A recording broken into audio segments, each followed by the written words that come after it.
Our tech expert Duncan is joining me in studio to talk about the release of the much anticipated Samsung Galaxy S5. Duncan, welcome back. Hi, welcome. It's good to be here.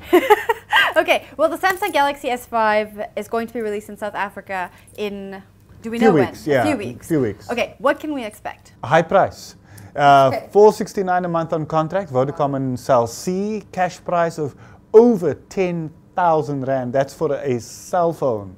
That's a lot of money more than to a pay laptop. for a cell phone. Big time. Now, is that the only thing we can expect? What are some No, of the you get, features? it was slightly heavier than the S4 because of the price. No, I'm kidding. It's slightly heavier because you get a bigger processor. You get a 2.5 gigahertz quad-core Qualcomm processor. Wow, that's a lot of big words. So hit a big dog, and you will get water resistance. So this is the first S4 that can fall into water and survive. S5, the first. I mean the S5. Yes. The S5. Sorry, they've been so soon, right? It's also slightly bigger than the S4, something like 20 millimeters bigger on the display.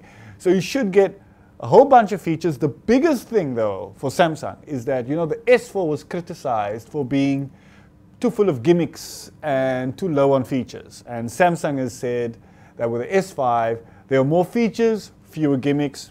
We'll wait and see. But when you say gimmick, what do you mean? Well, the gimmick, for example, was eye tracking on the S4.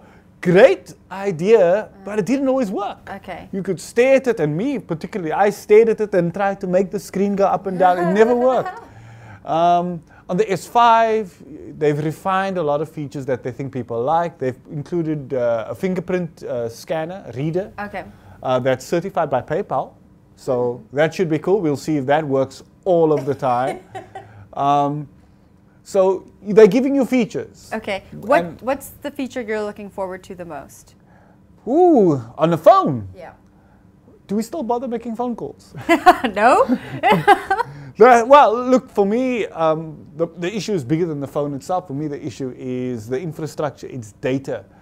What's the point in having a high-speed Ferrari when the roads are filled with potholes? And unfortunately, in South Africa, the roads in our networks are still filled with a lot of potholes. There are a lot of dead spaces, even in urban areas.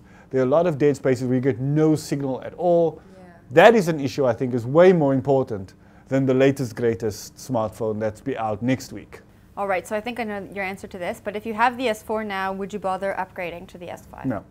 No. No. If I had the S4 now, I'd take the bragging rights, show it around to my friends, give them an eyeful, turn them green with envy, and I'll wait for the S6. Okay, Duncan, thank you for sharing your thoughts on the S5 with us. I guess we'll chat again in a couple of weeks when the phone actually hits the stores and is in our hands, so we can take a look at it. Absolutely. Cool.